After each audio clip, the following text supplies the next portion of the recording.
Okay, we're on Megillah Perek Dalid Mishnah Vav. We mentioned the last Mishnah, a katan.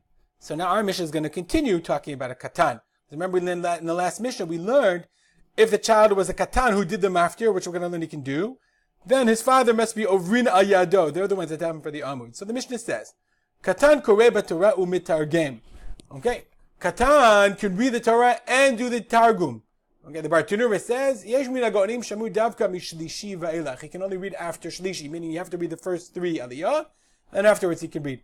Halachically nowadays, we don't have a katan read from the Torah, okay, but the Mishnah says that you could, and there are times they would permit it.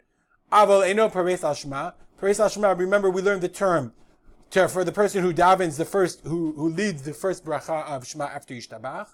Ve'eno over lifnei ha'teva. And he doesn't daven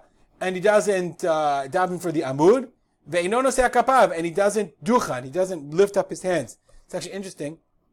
Okay, nowadays we let children, interesting, given the Mishnah, we let children do nisiat kapayim. At least here in Israel we do. Why doesn't he do these things?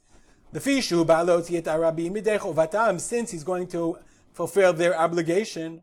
And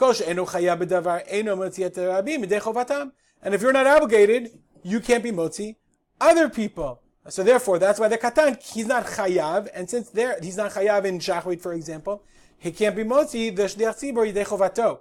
What does that tell us about kriyah b'torah? There's no obligation. I'm not obligated to read the Torah. There's a communal responsibility to hear the reading of the Torah. If he reads it properly, maybe that's enough. Okay.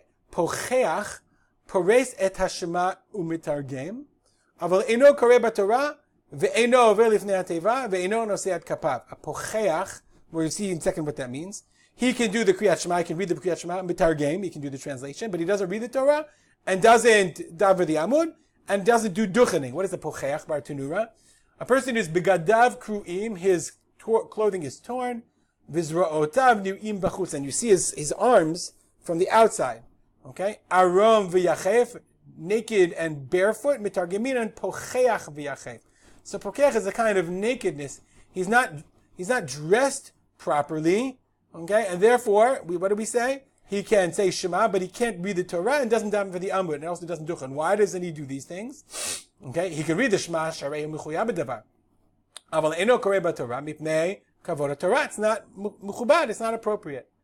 V'chein lifnei ateva v'chein nisiat kapayim. He doesn't duchen. He doesn't read the Torah or daven for the Amud. Mipnei shegnaihu l'tzibur. It's inappropriate to have a person whose clothing is tattered and torn do these things. Mishnah continues.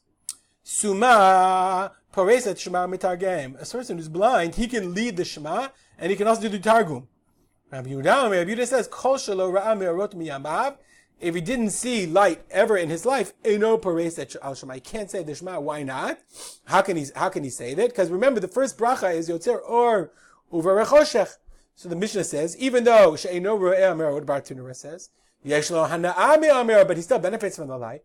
Shebnei adam ro'im oto. This is based on the Gemara. The Gemara has a whole story. The Kahati quotes. The Gemara has a whole story. I won't read you the Gemara, but the Gemara says, Rabbi Yossi said, I never understood, like a certain pasuk, and he never understood. It says, Vayita mimamesh. You know what? Let's look at the story. We have the internet here. 1 second.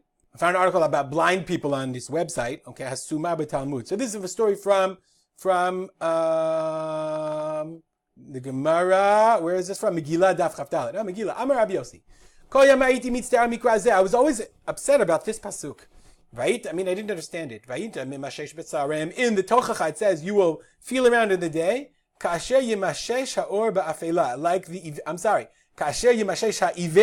the blind person feels around ba'afela in the dusk. So what is the iver?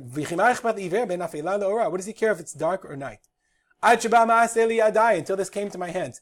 I was walking in the dark once, Rabbi Yossi says. And I saw a blind person walking, and he's holding an avuka, a torch. Why do you need this torch? Amarli, he said, as long as I'm holding the torch. And people see me. They save me from the ditches, the crevices, and from the thorns. I don't think barkanim means. You can email me and tell what it means. Nonetheless, the idea is that the suma, this is why the suma is praise al shema, yotzer or uvar choshech. He can thank God because other people need light in order to guide him. Rabbi Yehuda says if he never saw light in his lifetime, he never had ana, then he can't say the bracha, and we don't paskin like Rabbi Yehuda. We stop here and dedicate our learning to the memory of my father, Rav Simcha ben Yitzchak Kalman. Comments or questions, email me. Have a good day.